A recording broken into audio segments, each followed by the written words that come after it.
Good morning and welcome to Reading Wikis for You, where we read Wikipedia articles for you. And today we're going to be reading about Mike the Headless Chicken.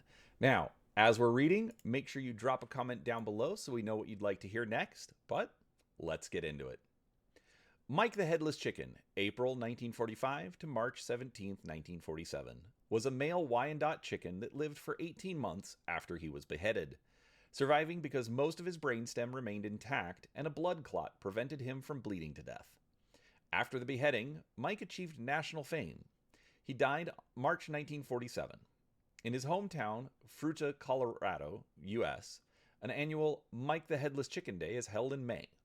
Mike has the record for the longest surviving chicken without a head in Guinness World Records.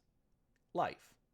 On September 10, 1945, farmer Lloyd Austin of Fruita, Colorado, United States, was planning to eat supper with his mother-in-law and was sent out to the yard by his wife to bring back a chicken. Olson chose a 5.5-month-old Wyandotte chicken named Mike. The axe removed the bulk of the head, but missed the jugular vein, leaving one ear and most of the brainstem intact. Despite Olson's attempt to behead Mike, the chicken could still balance on a perch and walk clumsily. He attempted to preen, peck for food, and crow, though with limited success. His crowing consists of a gurgling sound made in his throat. When Mike did not die, Olson decided to care for the bird. He fed him a mixture of milk and water via an eyedropper and gave him small grains of corn and worms. It was determined that the axe had missed the jugular vein, and a clot had prevented Mike from bleeding to death. Although most of his head was severed, most of his brainstem and one ear were left on his body. Since basic functions, breathing, heart rate, etc., as well as most of a chicken's reflex actions are controlled by the brainstem, Mike was able to remain quite healthy. This is an example of central motor generators enabling basic homeostatic functions to be carried out in the absence of higher brain centers.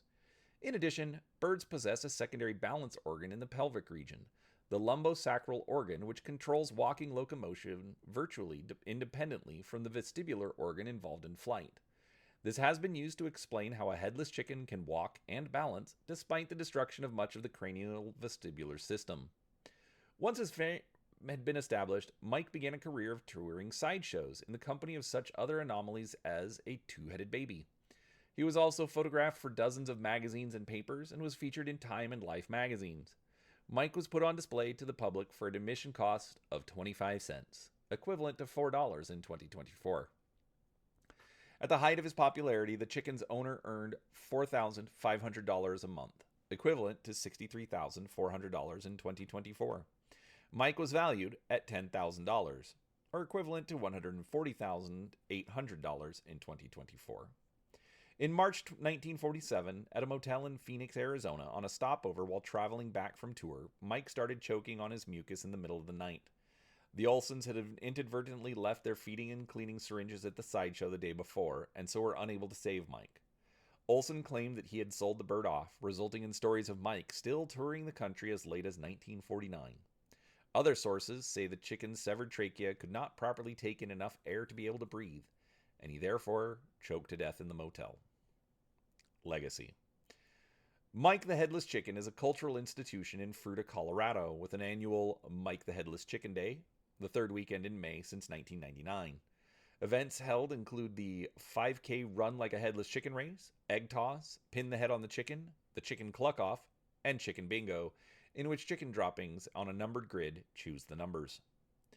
Mike the Headless Chicken was an inspiration for the poultry-themed comedy punk band Radioactive Chicken Heads, serving as the subject of their 2008 song Headless Mike, for which a music video was filmed.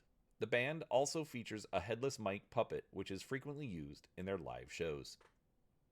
All right. I hope you enjoyed that. It was something that I found on accident, and I needed it today. So, hope you all have a great day. Hope you enjoyed the video. Please give it a like. Make sure you're subscribed for future videos. And as always, drop a comment down below and let us know what you'd like to hear next. Thanks for watching.